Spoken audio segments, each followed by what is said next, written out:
guys, it's Geekonomics here. So I've been looking at the AS Macroeconomics paper and just having a little sort of consideration as to how that compares to last year's AS Macroeconomics paper, and then thinking to myself, is it possible to predict what the likely questions, or certainly the likely topic areas, might be for this year's AS Macroeconomics paper?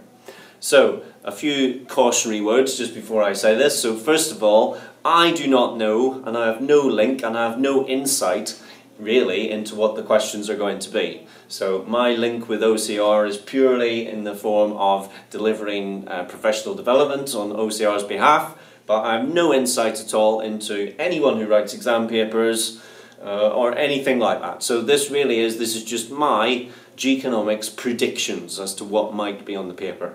So of course, take whatever notice you wish of these predictions. You may take some, you may take none, and do whatever you do, do not simply focus on these areas which I'm going to point out to you. But I think maybe, given what was on last year's AS Macro, I think the following topic areas will be ripe for assessment in this exam session. So we'll see next week if I'm right or not.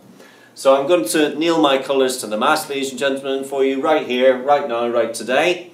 So I'm going to say the following topic areas: inflation, cost push, demand pull, and monetary inflation.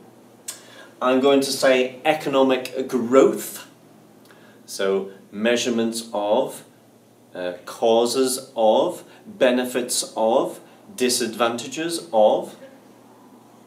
I'm going to say monetary policy. Having looked at last year's paper, there was quite a lot on fiscal, a few questions on fiscal policy, and indeed an essay on austerity at the end on fiscal policy. So I'm going to opt for monetary policy on this occasion, and maybe just throw into the mix there as well exchange rates and trade. Now, exchange rates, as you know, those of you who've looked at last year's AS Macro, there was a reasonable amount on exchange rates last year, but the whole notion of maybe tying up an essay with interest rate movements, exchange rate movements, and then impact on global trade is something which, number one, is ripe for assessment, and number two, you can write so much about it. So I'm going to go for that one for number 3. And finally, ladies and gentlemen, number 4, I'm going to say supply side policies.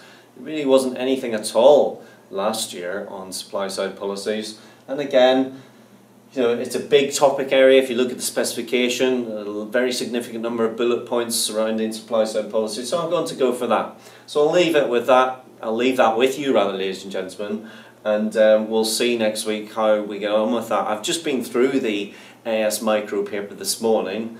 Very reasonable paper, I thought, very nice actually, and certainly when you compare it to last year's paper, general quality of the paper and the style of the answers and so on is so much better. So I hope you've all done really well on that, and I look forward to maybe this time next week getting back to you and see how we've done with these predictions. So that is it from Geekonomics Predicts, ladies and gentlemen. Never fear, Geeko's here. Bye for now.